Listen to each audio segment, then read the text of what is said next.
And welcome to Kappa Daemon War Games. Today we're talking an advanced tactics show on how to use, or how I use,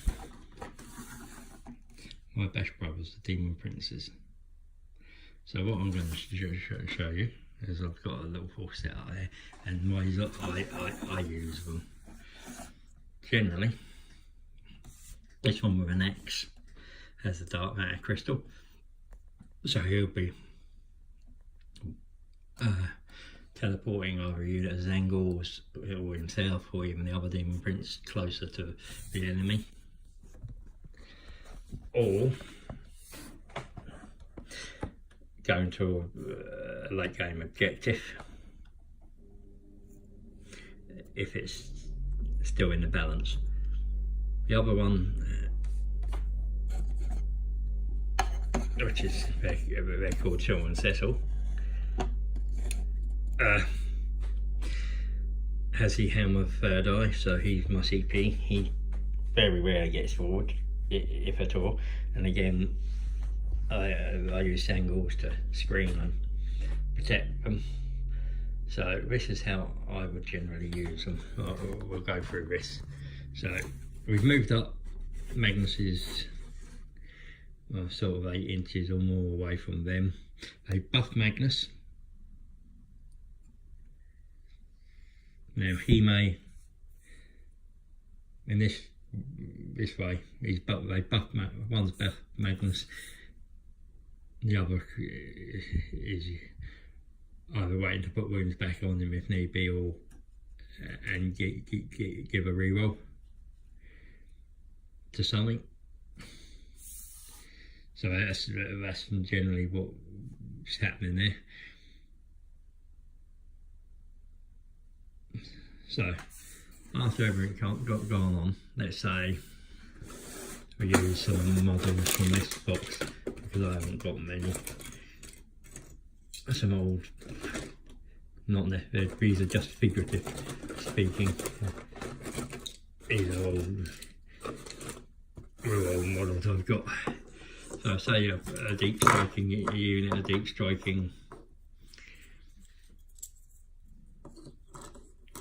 stuff comes in. Not particularly. Now, normally I have a screening unit. I get rid of my screening unit. The 2 princes would then go in together and deal with that threat. So they're there to deal with deep strike threats usually, and send us one of them to send us angles up and join Magnus, and these are just usually countermeasures for somebody who's going to try and come in behind me with something fast or deep strike and try and get into my backfield and disrupt me there. That's how I generally use them. The other way I use them, and I use them again, especially if I play the player a few times and they've got to realise, and I want to swap it up. What happens, Magnus goes up, we get the Kabbalistic focus off, he'll do his 9 inch away from the unit. This one, 1, 2, 3, 4, 5, 6, 7, 12, his movement, 1, 2, 3, 4, 5, 6, 7, 8. He's been walk timed. So now I've got 3 possible, after walk time, after the dark crystal matter, and Magnus is his own movement, I've got 3 charging units.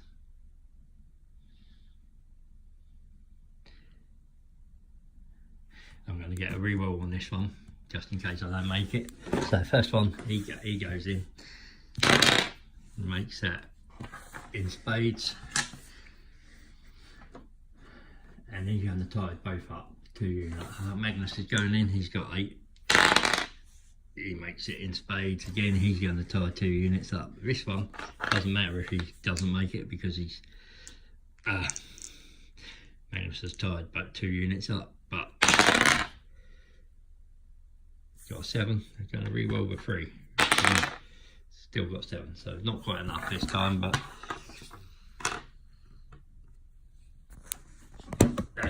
he's now maybe pissing in the wind.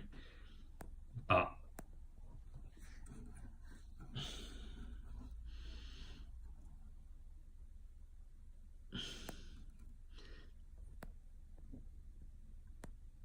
not much I can do about that. I wouldn't won't charge them that close because I want to use my pie then and my bits in. But again, even if this one fails, he has still got the ability to come back, cover Harriman and cover the backfield if need be. So, but what I generally do is I generally walk time. If I'm going to do anything, or if I've got space in, it'll darken out a crystal, and those two will go setting about enemy forces, whilst these two cover the backfield, and he's really there to aid out and stop Harriman getting caught in CC. So he goes and deals with any immediate threats and allows me not to give up Slave or Warlord. This one's good against hordes. This one against multi-wound units. Spells. This one has Glamour Zenith and Weaver of Fates, so both go on Magnus. He has Temporal Manipulation and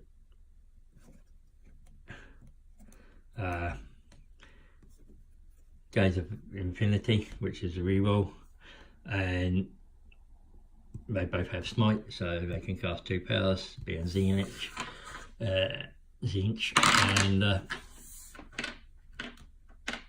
depending what's going off, he's always going to cast those 2. He's going to always cast Gaze of Infinity first, and then depending on what's happening and what's happened, he'll put the wounds back on Magnus if need, just to make him last a little longer, if possible. And then we're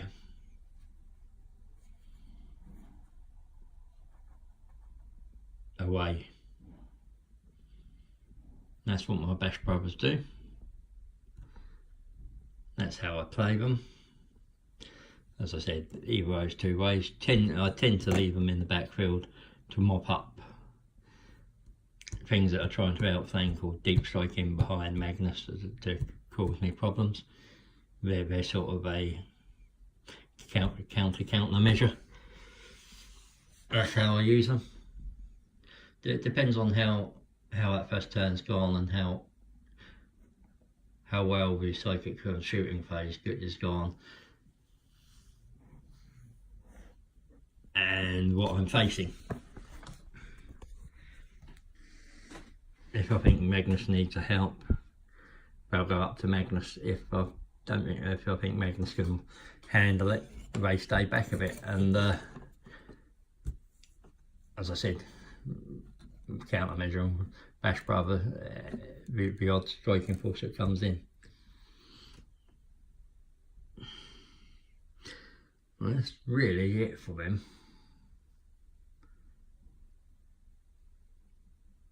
There are probably some bits and pieces with charges and stuff I can show, but I want to do a collaboration video with Nick Hitchbeer on that,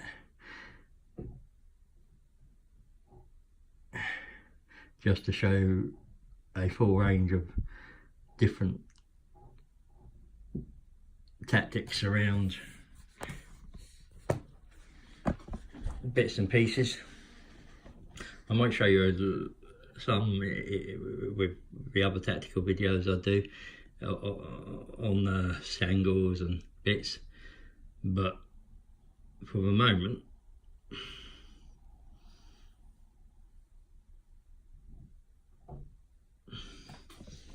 it's not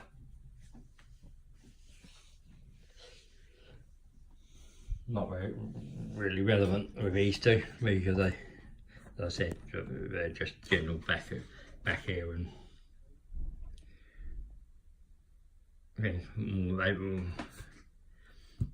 just to keep the centre of the board and my backfield free if need be.